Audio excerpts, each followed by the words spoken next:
C'era una volta un uomo nobile e ricco di nome Eufemiano che viveva a Roma.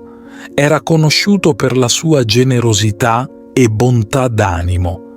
Aveva sempre 3000 giovani a suo servizio, vestiti con abiti di seta e cinture d'oro.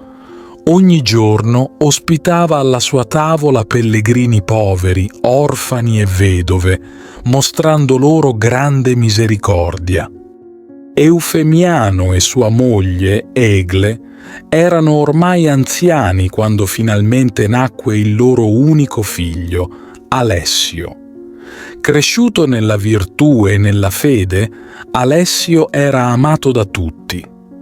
Giunto all'età giusta, i genitori gli proposero di sposare una giovane nobile e ricca, ma Alessio, nel profondo del suo cuore, sentiva un'altra chiamata.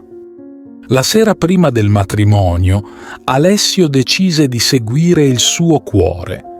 Lasciò silenziosamente la sua casa e si imbarcò su una nave diretto verso l'ignoto. Dopo un lungo viaggio giunse a Edessa, una città lontana in Asia Minore. Qui Alessio decise di vivere come un povero volontario. Diede tutto quello che aveva ai bisognosi e, vestito di umili panni, si unì ai poveri sotto il portico di una chiesa dedicata alla Vergine Maria. Qui riceveva elemosine, prendendo solo ciò che gli era necessario e donando il resto a chi aveva più bisogno di lui. Nel frattempo, Eufemiano fece cercare Alessio ovunque dai suoi 3000 servitori. Alcuni di loro giunsero persino a Edessa, lo videro ma non lo riconobbero. Alessio rimase lì per 18 anni, vivendo di elemosine e preghiere. Poi sentì che era tempo di tornare a Roma. Con il cuore pieno di umiltà, si presentò alla casa paterna come un semplice pellegrino.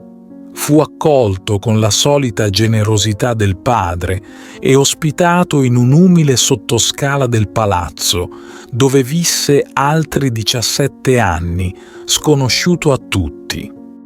Quando Alessio sentì che la sua ora era vicina, scrisse una confessione su un foglio e attese, steso sotto la scala, il momento di lasciare questo mondo.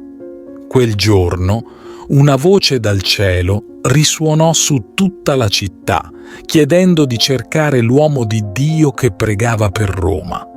La voce indicò il monte Aventino, in casa di Eufemiano. Insieme all'imperatore e al papa, Eufemiano cercò l'uomo di Dio. Alla fine si ricordarono del pellegrino nel sottoscala. Quando lo trovarono, Alessio era già morto, ma il suo volto risplendeva come quello di un angelo. Dal foglio stretto al petto scoprirono la verità. Quel pellegrino sconosciuto era Alessio, il figlio amato che si era allontanato la vigilia delle nozze. Le lacrime di Eufemiano e della sua famiglia si mescolarono con la gioia di aver ritrovato Alessio, anche se troppo tardi. Il sacrificio di Alessio, la sua umiltà e la sua fede divennero un esempio per tutti e la sua storia si diffuse come un'onda di amore e devozione.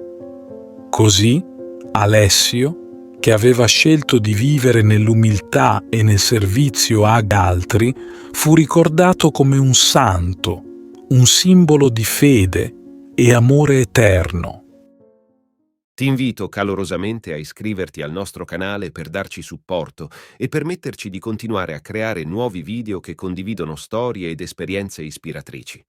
La tua iscrizione è un prezioso sostegno che ci motiva a condividere più contenuti di valore e a diffondere messaggi di speranza, fede e crescita personale. Grazie di cuore.